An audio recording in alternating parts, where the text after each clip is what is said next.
everybody. Good morning, good afternoon, and thank you all so much for joining us for our final webinar in our winter/spring season. Today, we'll be addressing the challenges of charging at multifamily housing. My name is Simbiat Yusuf Muller. I am the event manager at Fourth. I will have a few announcements for you all before I pass it along to our moderator today. Our moderator today is Debs Schrimmer, who is the Senior Advisor on Community and Urban Charging at the Joint Office of Energy and Transportation. Attendees, we're asking that you please submit your questions through the attendee chat. We will be collecting them during the presentation, and we will have time after all of the presentations for a short Q&A. We will also be sharing with you all the webinar slides and recording in a post-webinar recap. So don't worry if you miss any key thing, it will be shared with you all afterwards. And since this is our last webinar for the season, I wanted to reintroduce you to Fourth if you're new to our webinar series. Fourth is on a mission. We envision a world where goods and things are moved by electric transportation. We are bringing people together and creating equitable solutions to reduce pollutions and barriers to access. Our work is done in 5 focus areas: access to electric cars, access to charging, access to emerging modes, events and partnerships. You'll hear more about the Roadmap Conference soon, and policy advocacy. There's a link in the chat now if you'd like to learn more about the work we do at Fourth. Please click on the link. Thank you. And again, our work will not be possible without the generous contributions for our members and sponsors. We want to take this opportunity to thank them. And if you have any questions or these piqued your interest in joining Fourth as a member or as a sponsor, you can reach out to our partnerships manager and membership manager, Rachel Havenkamp. Our email is on the screen, and we will include that in our webinar recap. If you are in the market for a new job or you know someone in the market, the Fourth team is hiring. We are currently hiring for a community outreach programs manager. If you are interested in learning more about that position, you can click on the link in the chat. We will also include this position in our webinar recap. We ask that you please share this with your network to come join Fourth. And now I will pass it along to our very, very special guest, Fourth's Director of Communications and Development, Kat Klein, to give us a little spiel about something coming up in September. Kat? Thank you, Simbiat, and good morning, good afternoon to everyone on the webinar. I'm especially excited that the Roadmap Conference will be hosted in Detroit this upcoming September. Detroit is a city with an incredibly rich transportation history. It's the birthplace of the modern automobile, and it's now spurring innovation in electric mobility. And bonus points, it has a great food scene, which I'm personally excited to keep exploring alongside Simbiat. Conference activities kick off on Tuesday, September 24th, with the opening reception. Keep an eye out for announcements for pre-conference tours, which are super fun, that we're arranging earlier in that day. And the conference program is currently live on our website, and we're adding speakers daily, so check back regularly.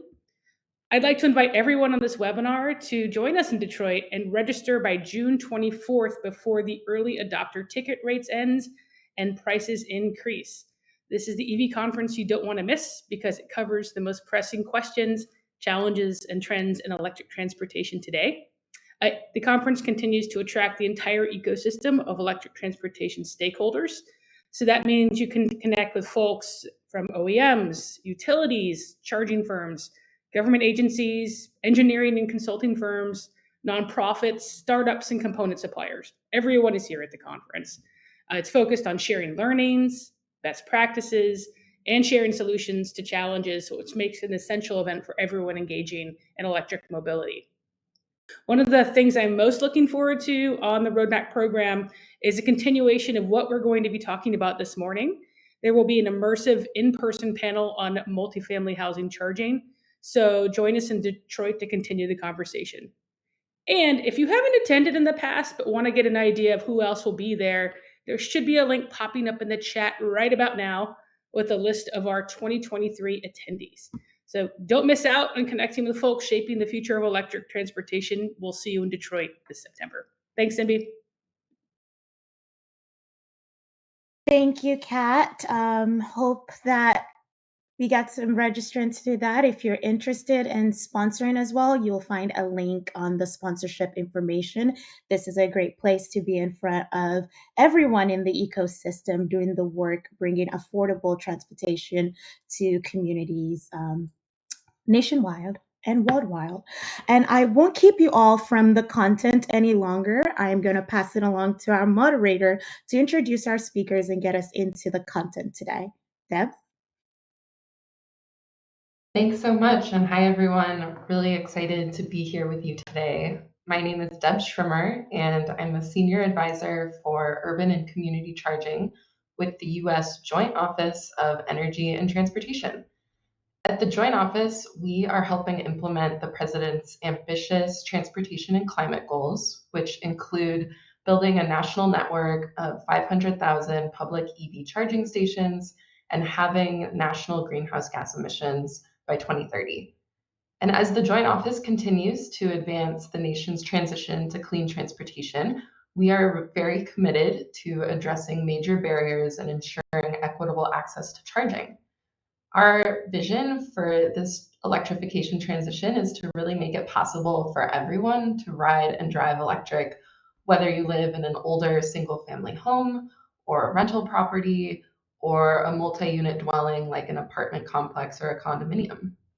And this is really important to focus on because EV adoption is growing, EV car sales are growing, and many of the early waves of EV drivers often had access to charging at home, in a garage, but we know as EVs continue to grow in popularity, we need to solve some of the major barriers that are in place. So I'm thrilled today to be joined by a panel of experts who can help shed more light on this topic. I'd love to have my speakers turn on their cameras while I briefly introduce them. First, we'll be hearing from Kevin Donnelly, who's the Vice President of Government Affairs, Technology, and Strategic Initiatives with the National Multifamily Housing Council. He oversees representing the interests of the multifamily industry before Congress and federal agencies. Next, we'll hear from Vanessa Warheit, co-founder of EV Charging for All. And this is a coalition where she convenes the National EV Codes Working Group and advocates for equitable EV readiness in building energy codes. And finally, we'll hear from Whit Jamieson, a senior specialist with Forth. And he works on the access to charging team, and his work has focused on solutions to EV charging at multifamily housing properties, along corridors, workplaces, and in the public right-of-way. So we have a really rounded out group of different perspectives, kind of touching on different issues at different levels of government and implementation. So to kick things off, I'm going to start with an icebreaker that first I'd like to have each of the panelists ask, but I'd love to hear from folks in the audience as well. So feel free to put your answer directly in the chat. Okay, folks, what is one promising opportunity you see when it comes to expanding access to EV charging for residents of multifamily housing? Maybe we'll start with you, Kevin. Sure. Thanks. Appreciate the opportunity to be here with you, and appreciate the invitation from our friends at Forth. It's a big question, but I think if I had to drill it into one opportunity, I'd have to say it's the unique moment we find ourselves in to leverage historic federal resources really to incentivize deployment and remove barriers, I think, to both deployment and adoption, and ultimately to ensure equitable access, so that everybody across the country can benefit from EV charging. Thanks so much. I couldn't agree more. At the Joint Office, we're helping support many of those federal investment programs you talk about. And we really think that the multimodal electrification is not just about private car ownership, but broad ways of opportunities for people to access electrified mobility. Great answer. What about you, Vanessa? I have two answers. And thank you for having us here today. Building codes, I think, are essential for new construction, and I'm going to talk a lot about that in a minute. And then I also am very excited for existing and rental housing. I'm really excited about light pole charging. Absolutely.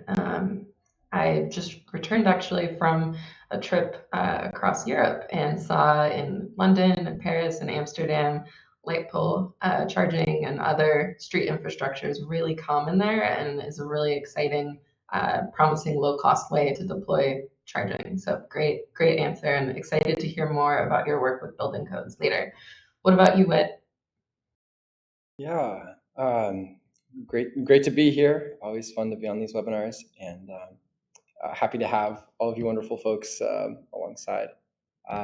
My thoughts are around all the wonderful technologies that are helping bridge the nuance and the divide of getting these chargers in on site at multifamily properties and allowing residential rates to be accessed through those technologies. And just I guess a second aspect, so many companies that have really started in the last few years really have taken on this role of finding these technologies, building these technologies to solve for the barriers, the plentiful barriers of EV charging at multifamily properties. Thanks, Whit. Great answer, and a well-deserved shout out to a lot of the innovation that's happening right now in this space. It's changing really rapidly, and it's exciting to see the public and private sectors coming together to come up with interesting solutions to a lot of the barriers that we're going to dive into. Great. Next, I believe we have a survey. Perfect. So if everyone could please answer, do you currently or have you lived in multifamily housing?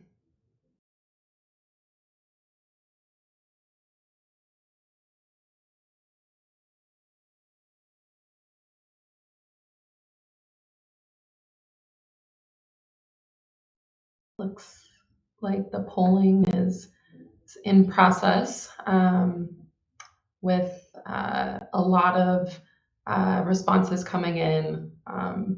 The heavy majority, over 80%, either currently living in an apartment or having previously lived in an apartment. So I think that really speaks to the direct experience folks have had with this issue, probably firsthand felt some of those pain points of being a resident, wanting to be able to charge an electric vehicle.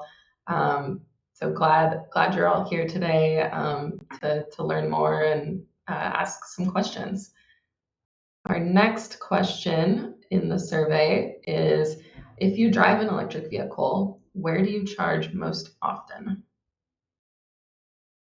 And I see home charging is zooming off in the lead. This is pretty consistent with national surveys about home charging being kind of the predominant place that people charge, but I see public charging also coming in around 17-18%. Perfect. I think this is quite representative, though maybe not the most scientific methodology. Great. Well, thanks so much for being an engaged audience. We're going to now dive into the presentations. And Kevin, we will first be hearing from you. Thank you. Great. Again, thank you so much for having me here. I will work through these slides. I know we have a lot of content between all the panelists today to cover, but just a quick introduction for those of you who are not familiar with NMHC. We are the National Multifamily Housing Council, and so we are one of the lead trade groups based in Washington, D.C. that represents the owners, operators, and developers of multifamily rental housing. So traditionally, that's going to be your 5+ population of multifamily units. Some very high profile names that you would know that are publicly traded, and then we actually go all the way down the size scale to smaller investors with smaller portfolios. But importantly, we operate across all of the income spectrums. So we operate everywhere from Section 8 and affordable housing, all the way up the chain into luxury rentals. So the population we serve is extremely diverse. And today we'll be sharing some key points on the industry writ large to just give everyone a better sense of who we are and who we represent, but also the renters that call our apartment communities home, some critical insights that they have surrounding EV charging that will be helpful. So we'll start here with a look at just the apartment industry. Again, in the 5+ multifamily space, 40 million residents, nearly 23 apartment homes, and then 3.9 trillion in economic activity through their development, construction, and ongoing operation. And then it's drilling into that a little bit further. We'll talk more about these homes and communities. It'll help outline some of the opportunities and challenges, frankly, as they relate to EV charging. So 2 things to understand when you look at this slide. The rental housing landscape is extremely diverse. So renters live in all kinds of housing types. No big shocker here. Single family is the largest portion of the rental housing stock in this country. So think, your individual single family homes, and then you have small multifamily, which is duplexes, triplexes, quads that are pretty common in especially some of our older cities. You have mobile homes in manufactured housing communities, another critical piece of the housing stock. And then you have the traditional NMHC universe, which is the 5+ multifamily larger properties. And then there are, I think then you look at the individual renters and the renter households, and you can see that there's a bit of a dichotomy when you look at the landscape by individual versus household. And that's an important data distinction. More individual renters live in single-family rental homes, and that's driven largely by the fact that single-family rentals attract families, so they have more renters in their household. And conversely, single-person households account for a large share of the traditional 5+ multifamily universe. Move to the next. So 54% of all apartment units are located in very large communities. We acknowledge that's not the whole picture, so it's important. 54% of them, live in properties with more than 100 units. So clearly, your urban core is represented in these data points. This is important when thinking about charging because this suggests there's an opportunity for scale when it comes to deploying charging solutions. But when you look at the opportunities, it's important to recognize that some solutions can't be rolled out en masse. Property size is certainly one consideration, but the age of the property is another big one. And this goes through many of the infrastructure challenges more broadly that we face as the housing sector. So while the recent boom in multifamily construction has certainly been a good thing for EV charging, and it's a lot easier to deploy solutions on a newer, stronger, better, faster electrical and connectivity infrastructure, that's not always the case. So more communities are coming out of the ground EV charging enabled or EV charging ready in this new housing stock, but we still have a lot of older rental housing communities out there, especially at the lower end of our income spectrum in the LIHTC, Section 8, and HUD supported property universe. It becomes much more challenging. So as you can see here, almost half of apartment homes were built before the 1980s, which is going to pose some challenges in EV charging deployment, whether it be on the electrical infrastructure side or the connectivity side of these communities. And that's something that we've been pushing policymakers to help us address. And, that share is clearly much higher in older, higher density areas like New York, Boston, and so on. Now, this is where we also believe that greater incentive-based approaches are needed to drive deployment, especially at lower income and affordable housing communities. And while there's significant funding, as we mentioned just a few moments ago, rolling out across the country, the barriers to participation from a fragmented and heavily regulated industry are many, and everyone should be aware of the full landscape we have here before us.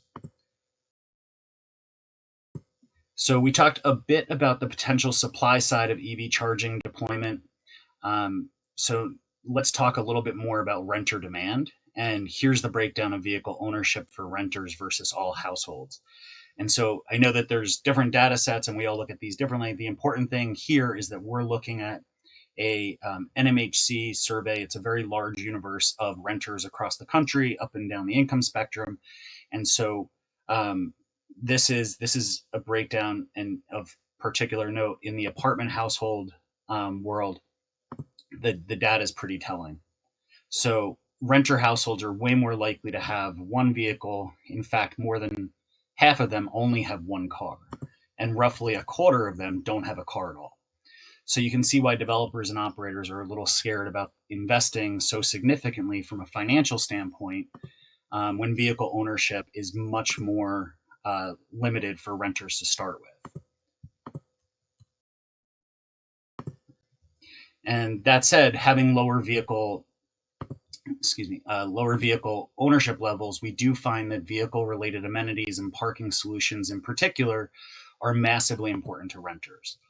So the chart showcases some data from our 2024 NMHC and Grace Hill Renter Preferences Report, which is, again, a massive renter survey we do every 2 years that asks real renters how they feel about a giant list of features, amenities, and services. And this year's iteration included responses for more than 172,000 renters across the nation. So I'll just plug quickly that the survey included an expanded battery of questions around EVs that you may want to dig into later. But back to the data here, I highlight this data because it shows the interest in those vehicle-related amenities has grown since the last time we published the report in 2022. This is especially significant because we don't typically see this much change iteration to iteration. It's one of the few outliers that we've really picked up on lately. All right, so here, interest in EV charging is growing, even though ownership, at least amongst this respondent population, has remained flat. So you probably noticed in the last slide that EV charging was in that group of vehicle-related amenities where you saw interest grow amongst the renter population. And our data shows that interest grew from 27% in 2022 to 34% in 2024. Now, that's a significant jump, especially when you consider that EV ownership share nationally hasn't moved in the same period of time. So let's jump ahead to the next slide, and we'll talk about EV ownership for just a moment. Now, again, this is important to remember. The data set we're dealing with is for renter respondents to this national survey. So it's not a full representation of ownership across the country. We do see significant variation by market as this shows, and the blue line that's cutting across is the 4%. But then we have markets where survey data show EV ownership is 3 times the national share.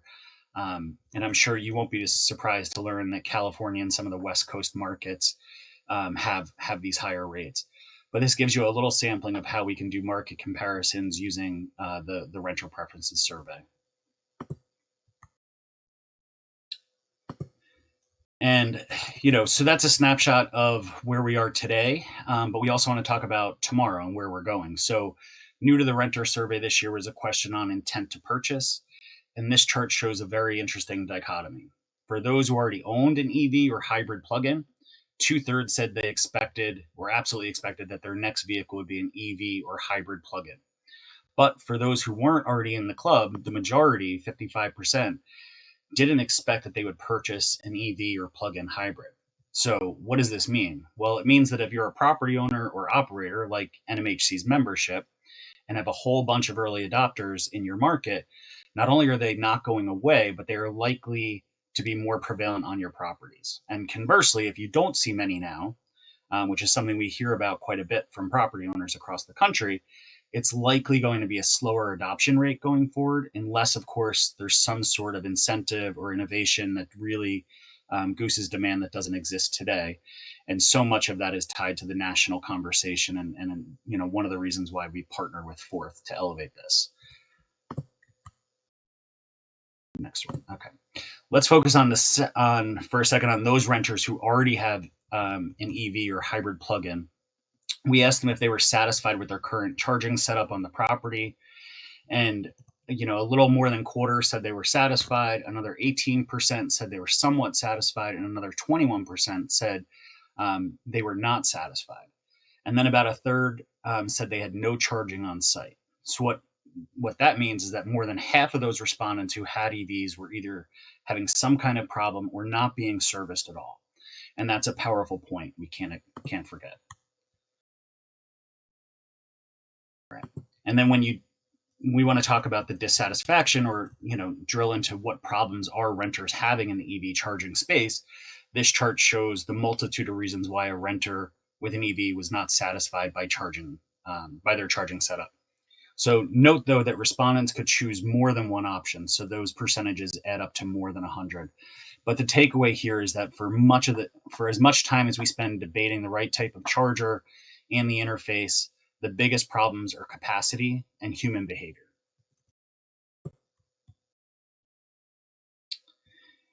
And then I would just plug that this is just the info to find out more on EVs or more on renter preferences more broadly.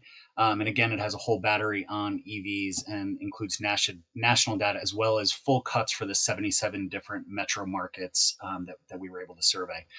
So with that, that was a quick rundown of what we are bringing to the table. Always here to answer questions or happy to dig in further, but I'll turn it back. Thanks, Kevin. That was really great. Nice to have some data specifically focusing on renters to frame the conversation, and excited to chat more about that in the Q&A. Next, I'd like to hand it over to Vanessa.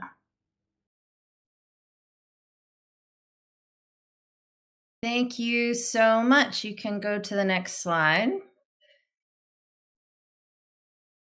And I'll get my situation here. So I'm with the EV Charging for All Coalition. We're a national project. We were founded in 2020 in California to ensure equitable, safe, and convenient access to affordable EV charging at home and at work for all residents. And we focus in particular on multifamily. Next slide, please. In the interest of time, I am going to be flying through a lot of content very quickly, but I'll be happy to answer questions at the end. Next slide, please. So last year, EVCAC surveyed the landscape and published the nation's first EV codes toolkit, which includes best practices for EV charging at multifamily housing, some definitions, a few of which I'll run through today, things to keep in mind regarding equity, battery life, dwell time, load management, resilience. There's a video that I really recommend people watch called A Tale of Two Drivers, which illustrates the lived experience difference of charging between living in a multifamily and living in a single family home as an EV driver. There's also a compendium of EV codes for every state and island territory in the US, as well as many of the cities they're in, and the 4 principles of equity-centered multifamily housing EV codes. That's a mouthful, which I'm going to be sharing with you shortly.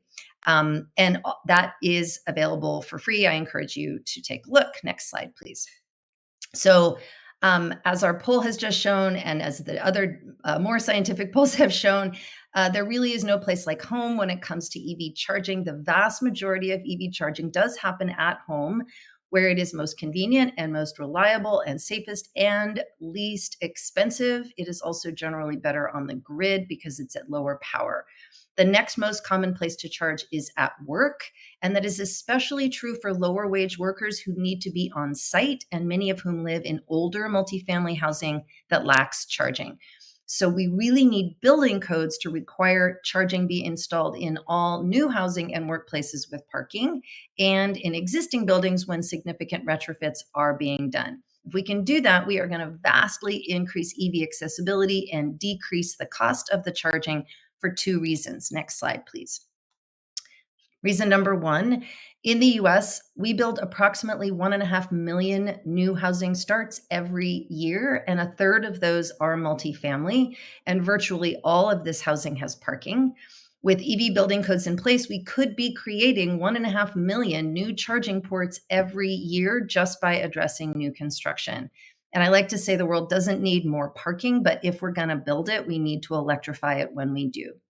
Next slide, please. The second reason is because installing charging infrastructure during new construction is by far the cheapest way and time to do it. It costs between 4 and 12 times as much to retrofit later than it does to install charging upfront. And the only way really to make sure that we can install that charging upfront when it's cheapest is with EV-ready building codes. Next slide, please. So this is another way to look at some of the data that you just saw. A third of those units are in multifamily housing, right? But EV codes need to apply to all housing, not just single family homes. And in California, where we have done extensive work, the building codes have been great for single family homes since 2015, and this is what we get. But they've been terrible for multifamily homes until just last year. And I'll share that code with you at the end. Next slide, please.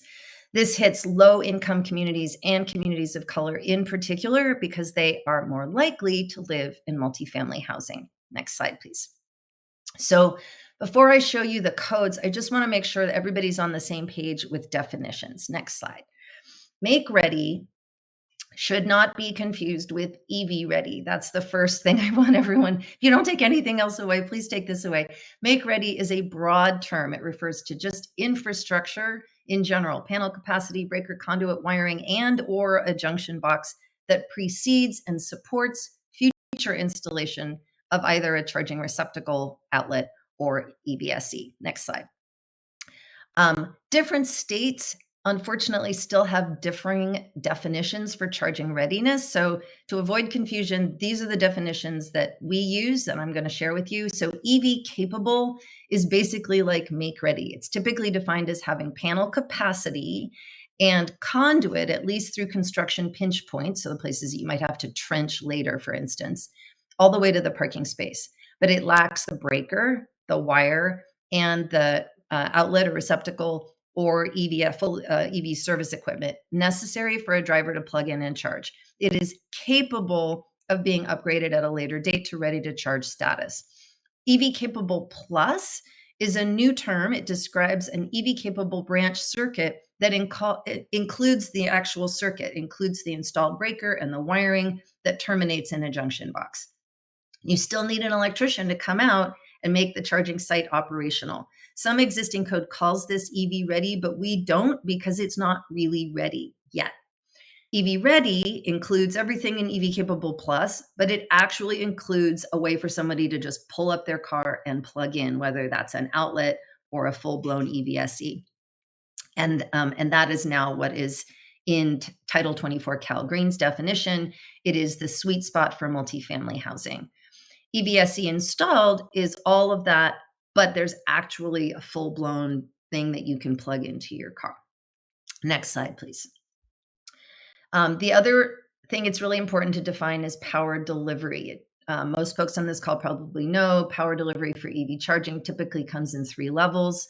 However, there are nuances. So for instance, DC fast charging can have a really wide array of power deliveries options. And there's also in the level 2 segment of power delivery, there's something called low power level 2, which delivers 16 amps on a 20 amp circuit, 208, 240 volt AC circuit. And that low power level 2 is the sweet spot for multifamily charging. And that's because it delivers about 10 to 13 miles of range per hour of charging overnight. That's enough power for 99% of daily driving needs. But it costs way less than full level 2 because you can have a smaller panel size, you can have lower gauge wire, and it also pulls less power. So it has the added benefit of helping to level out demand over time. So the lower cost makes it particularly an important option for multifamily and affordable housing. Next slide, please.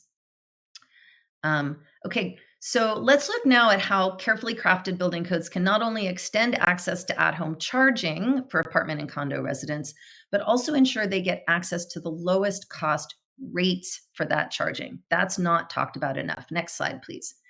I mentioned that there's this little video in our toolkit. You skip that slide. Skip that slide. There we go. Okay. So in that video, you'll see this graph, and it's actually explained a little bit more in the video, but multifamily charging typically goes through a commercial common meter. And when that happens, it results in a huge disparity between what single family and multifamily residents pay for charging. Direct wiring the charging directly to the panel that serves that unit fixes this inequity. It allows the multifamily resident to access regulated residential utility rates for EV charging, and it allows folks, especially who live on a subsidized utility plan, to access those subsidized rates for charging their car. All right, next slide, please. So in the absence of regulated rates for EV charging, which California doesn't have, our EV charging is totally unregulated. California has adopted, with our pushing them, a direct wiring provision. This eliminates the need for an EVSP, a service provider, in new construction. It also gives the resident EV driver access to bidirectionality benefits, so vehicle to grid or vehicle to home, which includes both the resilience features and financial compensation for providing a grid asset to the utility. This is coming, and we want multifamily residents to be able to participate in this part of the green economy. Next slide. So in summary, these are the 4 principles for equity-centered EV building codes for multifamily housing. We have some bookmarks, if anybody wants them, on our website. First, provide each household unit that has parking with at least one EV-ready space. So you don't need to have a certain percentage of spaces, just make one space per unit EV ready. And the second is require at least low power level 2 and receptacles, but you don't necessarily need full level 2, and you don't necessarily need a big fancy networked EVSE. Plain old outlet is plenty. It's the difference between being able to drive an EV or not. I'm speaking from experience. Number 3, wire that receptacle, or EVSE if you choose to put one in, directly to the corresponding unit's panel or meter. And number 4, install prominent signage at each EV-ready and especially EV-capable space. That lets people know that that investment has been made in that property. It educates people about what that funny looking little plug is and tells them, hey, you can charge an EV here. And it encourages EV adoption because people see that and go, oh, either I can charge now, or, oh, I should go talk to my super and see if I can make that into charging. Next slide. Okay. So I'm just going to fly through a couple of basic case studies. I don't know how much time I've got left, but these is going to be very quick. The first regulatory lever that you can pull is through a state agency regulation. That's what we have done in California with Cal Green. Next slide. 17 states have some form of EV readiness codes now on the books. This is what California has gone through for the last several years.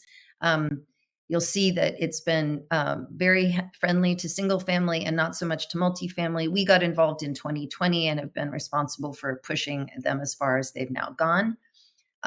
Next slide, please. You can also go to a city to get a city ordinance. Next slide. Boston, Massachusetts has a particularly interesting one. It doesn't go far enough. It doesn't include low power level 2. There's some problems with it. So I don't recommend just sort of copy pasting this for your city. But what it does have is a really interesting equivalency calculator, which I would encourage folks to take a look at. Next slide. If you are a city considering doing this, fear not. You are not the first or the second or the third. There are a lot of other cities out there ahead of you. This is a map that TRC created actually several months ago, and I think it probably needs updating. In fact, I know it needs updating.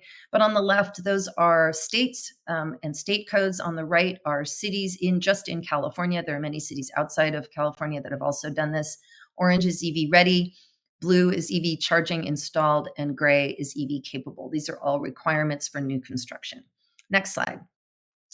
The other way to get EV readiness codes enacted is to pass a law. And I think I saw Netta Delami's name pass by, and I just want to give her a big shout out because she is responsible, next slide, for the EV Charging Act of Illinois.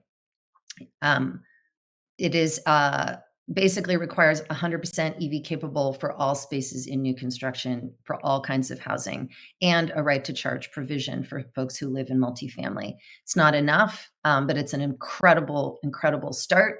So getting a law passed at the state level is also an option. Okay, one thing to keep in mind, next slide, please, especially for folks working on city ordinances, is that state preemption laws are proliferating. Of these three, I'm happy to say the only one that actually currently is actively prohibiting cities from passing any EV ordinances is the Florida law that just passed last month. The Texas law, fortunately, is so poorly written that it actually doesn't apply, at least not yet, to building codes. And then the Missouri one didn't pass the last time it was brought up, but it'll probably be back. So be on the lookout for those and be careful. All right, next slide. That's basically all I've got for you today. We are a nonprofit project of Actera, and we really welcome support and participation in our work. There are a ton of ways you can get involved listed on the screen. I think Symbiot's going to send this link out, so please join us. Also, I want to briefly mention we have a sign-on letter going to the state of California on Thursday. So I'm hoping Symbiot will be able to wait and send out all the notes on Thursday so that folks here can join us in pushing California's Housing Community Development Agency to continue to be more inclusive and equitable in our EV building codes. Thank you. Thanks so much, Vanessa. You covered a lot in a very short amount of time, and there's a lot of really powerful policy levers there that I'm excited to chat more about. Next, we are going to hand it over to Whit to talk about what Fourth is up to. Thank you. All right. Well, I will try to keep this fairly short so we can get into some good Q&A. So I want to talk a little bit about multifamily charging configurations, and I'm going to focus more on the existing properties side. Vanessa talked a lot about the new buildings and the codes around that. So moving on. Simply put, we got shared chargers and we got dedicated chargers. I'll move on to dedicated in a second. Shared chargers are shared between multiple residents, and usually this requires people to move their cars after they're done charging, requires slightly more complex features to be utilized, such as idle fees, access controls, and much more. However, shared chargers are often necessary or required when you have limited electrical capacity. So yeah, and also if you have a parking lot that is publicly accessible generally. Next, dedicated chargers are meant for only really one resident, one car, and is generally a much better user experience. However, more infrastructure, higher costs overall to the system. And so especially when you have constrained electrical capacity, you need other solutions, or you need solutions such as load management or power sharing, or there's a couple other ones, smart outlets. And we've got a plentiful assortment of wonderful companies in the chat, or I guess in the attendee list today. So thank you all for being here, both for dedicated chargers and for shared chargers, and some crossover there too. All right, next slide. I talked a little bit about features, but that requires networked chargers connected to the internet. Generally, OEMs have found cellular connectivity to be most reliable in a lot of cases, but that doesn't mean Wi-Fi and Ethernet connections cannot work well. These features can really enable charging in places that wouldn't necessarily have it otherwise, and can be critical for the features listed below.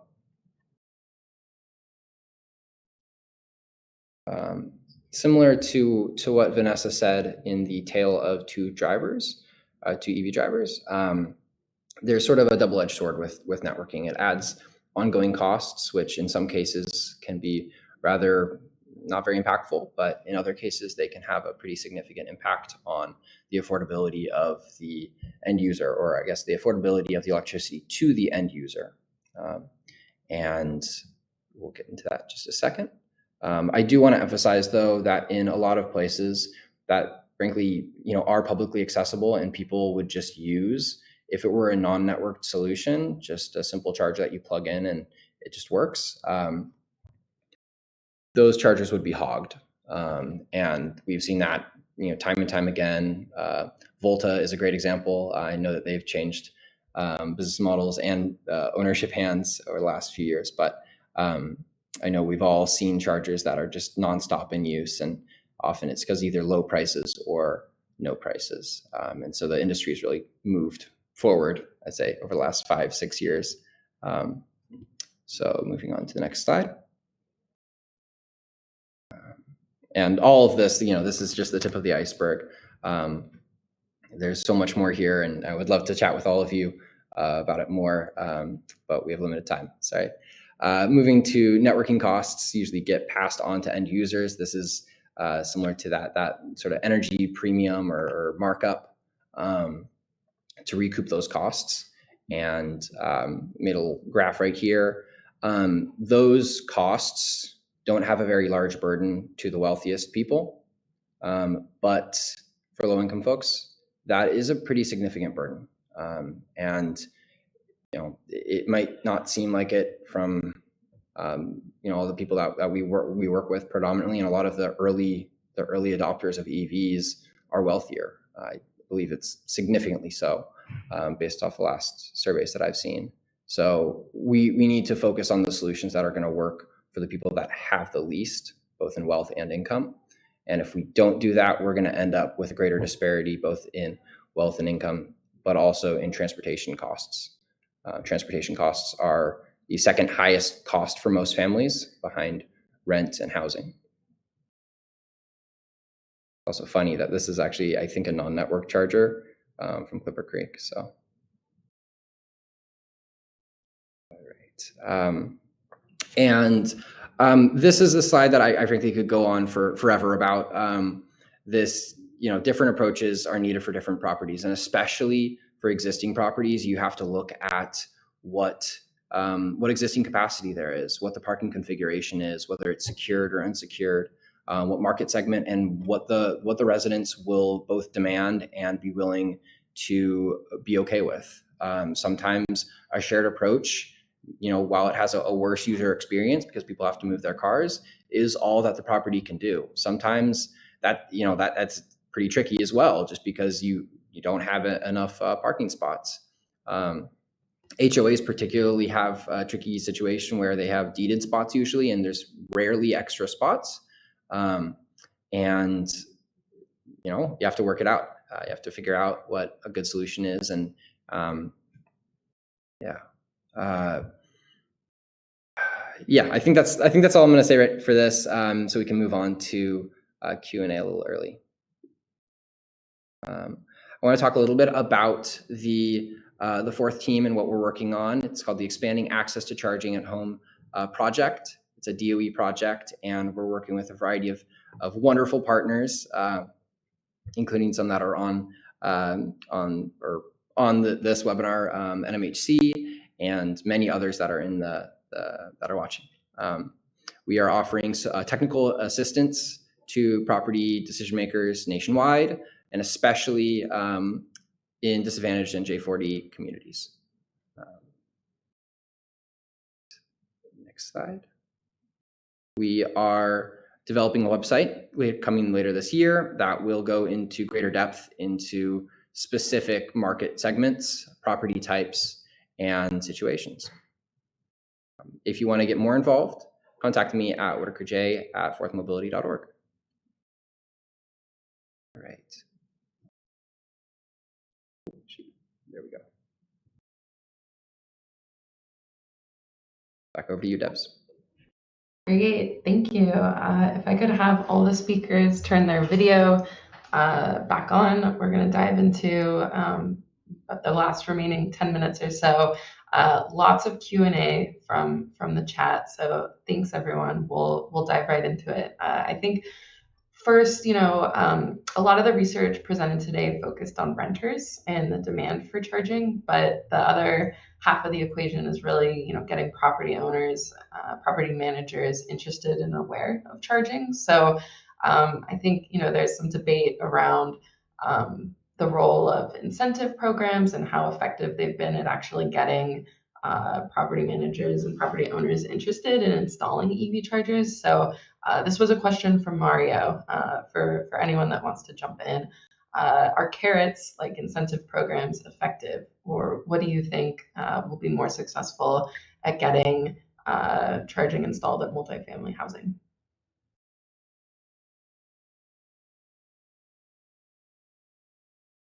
I can jump in first, at least from the multifamily owner's perspective, and say when we talk about housing construction, housing development, an incentive-based approach is something that the industry can usually embrace. When we get into mandates or requirements that ultimately could, drive operational or development costs higher, that typically works at opposites with our stated goal of trying to boost housing supply and ultimately improve housing affordability. That whether you're talking about EV charging infrastructure, connectivity infrastructure, or even housing affordability mandates, that's something that's very real to the development side of our industry. And certainly when you're in the existing stock, and I think there's a lot of promise here, is understanding that many of these affordable or low income housing communities are under operational cost restrictions, whether it be from HUD or from relevant state agencies, that really make additional capex really tough for a owner or developer on that side. But I'll stop there. Can I jump in on that as well? Absolutely. So one thing I've been talking with some of our partners on has been how to make sure that the affordable housing developers understand the tax credit implications of both, IRS Form 8911 or 30C, I think some people call it. And in addition, to look at their subsidization program to see, if we added these chargers, are they eligible costs to basically boost the basis points for which developers can get tax credits off of. And then look at the additional federal tax credits, and then look at the state and local incentives to see whether for their property, can they cover most or all of the costs? Because if they can, that's usually a great thing to do. And looking at the housing financing agencies to make sure that there are policies in place that assure that future residents have access to charging at affordable properties. Thanks, Whit. Vanessa, did you want to chime in on this, or should we move on to one of the other? Go ahead. Okay. Great. So I'd like to hear from folks. There were kind of a couple of questions getting at this, but what do you all think are scalable approaches to deploying EV charging in multifamily buildings? Currently, EV charging deployments typically retrofit parking spots that are already not wired for EV charging. And recently, an effort to require pre-wiring new construction for EV charging in the International Energy Conservation Code, which would have lowered the cost to install chargers, was defeated at the ICC. What do you think is a path forward to achieving scale? Yeah, well, maybe I can start and say, that was real unfortunate, and a real setback, no lie.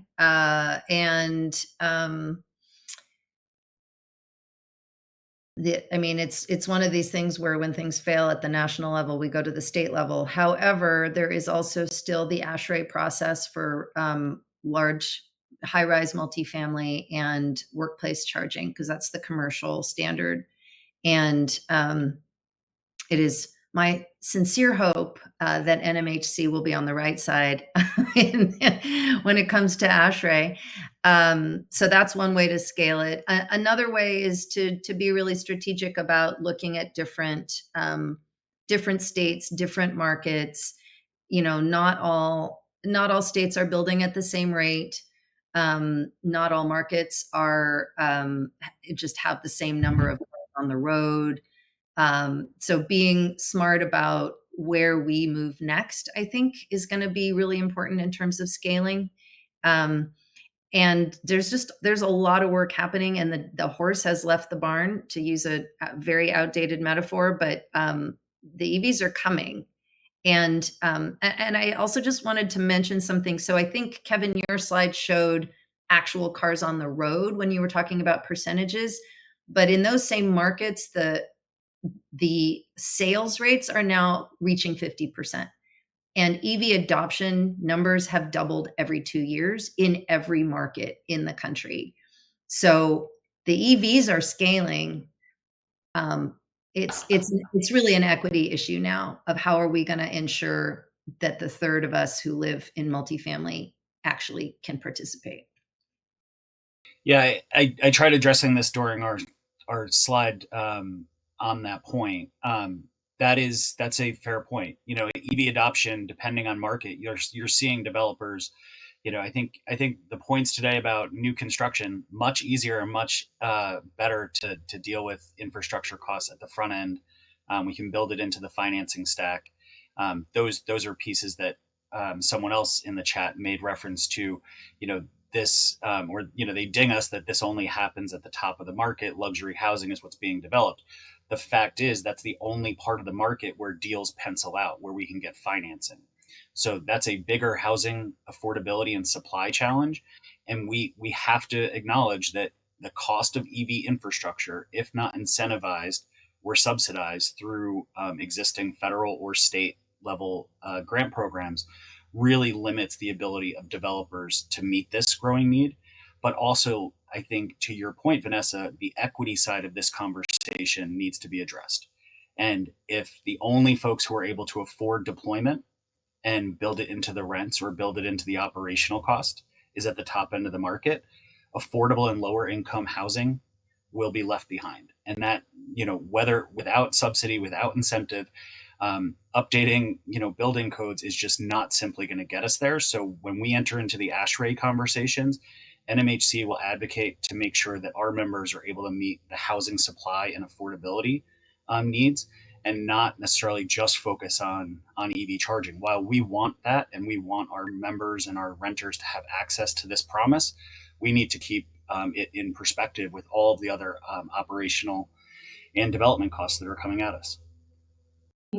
Thanks, Kevin and Vanessa. I think, you both touched on wanting this to be an equitable rollout. And I think, one piece we haven't really touched on in this conversation is the role of charging in the public right-of-way to help provide a complement to charging that just may not be possible directly at multifamily housing properties. So, it'd be great to just hear some quick thoughts from folks on how you see right-of-way charging supplementing the needs of charging at multifamily housing. And I do just want to make a quick call out that, this use case is actually a priority focus area in the Federal Highway Administration's recently announced second round of the Charging and Fueling Infrastructure Program that public agencies on this call right now should certainly be aware of as the funding opportunities open, and I'll put a link into the chat. But would love to kind of wrap up hearing from folks on how you think public charging can help complement this. I can take a stab at it first if you want. Just want to state again, buildings are around for a long time, and if we don't install chargers at the beginning, the costs are a lot higher if we don't, if we retrofit. For right-of-way charging, I really see it as a way for constraining the markups that we're going to see at retrofits that require those network solutions, not wiring to the unit's panel or meter. And I definitely see right-of-way charging and public charging in general as being the backstop. I live in an apartment. I drive an EV regularly, not every day. And I don't have access to home charging at all. So it's either workplace charging or public charging for me. So all of the solutions that I advocate for, they have to work for me. They have to work for theoretical me of 10 years from now. Pass it on to next person. I'll come back to my light post charging. I know San Francisco is currently rolling out a pilot project right now. I mean, I'm personally very frustrated because I think actually the very first EV charging event that I attended 12 years ago got me really excited because they were talking about light post charging. And I'm like, it's 12 years later and we really still need it more than ever. But yeah, your point earlier, Debs, about charging in Europe. I do want to give a quick shout out to the European charging protocol, which puts the EVSE inside the receptacle. And then you have a dumb male to male cord that does that you carry in your trunk, and it's cheaper to install. It's less likely to be vandalized. It's a far superior setup. So I'm excited. I'm excited about the future of that technology, hopefully taking off soon. And it's never going to be as good as home-based charging, and we have to get the buildings built right in the first place. When we put the when you put the parking in the ground, we have to put the charging at the same time. Yeah, and I think I would just wrap by agreeing with Vanessa that at home charging is clearly the priority for us as we look to roll out services and to meet the resident need. But I do think that given just how diverse our housing stock, not just in the multifamily space or rental space is, but also across the housing stock more broadly, it's sort of a one tool in the toolbox is at home charging for us. We do see at work by right of way, public charging, all as critical pieces of that stack. So we do support all of those as well. Thanks, Kevin. I think that's a great point. There's multiple tools in the toolbox for building this charging network. Well, we are at time. I'm going to hand it back to Symbiote. But I want to thank you all for joining us today. This was a great conversation. Thank you so much, Debs, for moderating this conversation. Kevin, with Vanessa, thank you so much for joining us and sharing your wealth of knowledge on this topic. As we said in the practice call, 1 hour is not enough time to dive deep and talk about multifamily housing and charging and addressing the challenges. But I do hope we keep the conversation going offline. As I mentioned, we will be sharing some links to additional resources. Debs, any additional resources from the joint office, we'll make sure that those are included in our recap note as well. But we will also be continuing the conversation at the Roadmap Conference. So don't lose this webinar. Keep hold of it and then attend Roadmap and continue the conversation, meet some of our speakers in person, and continue the dialogue. And in continuing the dialogue, Debs had mentioned the CFI, and we will be hosting a webinar tomorrow with the Electrification Coalition for an in-depth review at the newly announced guidance with the CFI NOFO Round 2. So we hope that you join us there. And I'm already 2 minutes late, so I want to say thank you all so much for joining us. Thank you for starting and wrapping up this season with us. Look forward to more information on our next season of our webinars. I can't express much appreciation for our speakers. Again, thank you so much for ending the season on a high note. And we'll see you all tomorrow and at Roadmap and on the interwebs. Thank you so much, y'all.